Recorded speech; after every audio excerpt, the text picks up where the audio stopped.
ভাগ্নির জন্মদিনের জন্য কি করলাম তা আজকে আপনাদের সবার সাথে শেয়ার করব। আসসালামু আলাইকুম সবাইকে, কেমন আছেন সবাই? আজ ছিল আমার ভাগ্নির জন্মদিন, তাই আজ বাসার সবার জন্য একটু স্পেশাল খাবার রান্না করব। এজন্য প্রথমেই আমি মুরগি বের করে নিয়েছি। মুরগিটা বের করে আমি ভিজিয়ে দিব। কিছুক্ষণ পর পর পানি চেঞ্জ করে দিব, তাহলে তাড়াতাড়ি মুরগিটা থেকে বরফ ছেড়ে যাবে। এরপর চুলায় আমি ডিম সেদ্ধ দিয়ে দিয়েছি।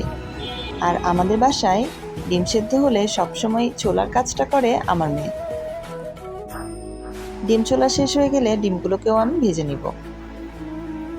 এরপর সেদ্ধ করে রাখা আলুগুলো ছিলে ফেলব। সবগুলো আলুকে ছিলে নিয়ে আমি এগুলোকে ম্যাশ করে নিব। এদিকে আমার মুরগি কাটাও শেষ হয়ে গেছে। এবার চুলায় চিকেন বিরিয়ানির জন্য চিকেনটাকে রেডি করে নিব। প্রথমেই প্যানে পেঁয়াজ দিয়ে হালকা বাদামি করে ভেজে তার ভিতরে আদা বাটা, রসুন বাটা, জিরা বাটা, পেঁয়াজ বাটা, সব রকমের বাটা মশলা দিয়ে দিব।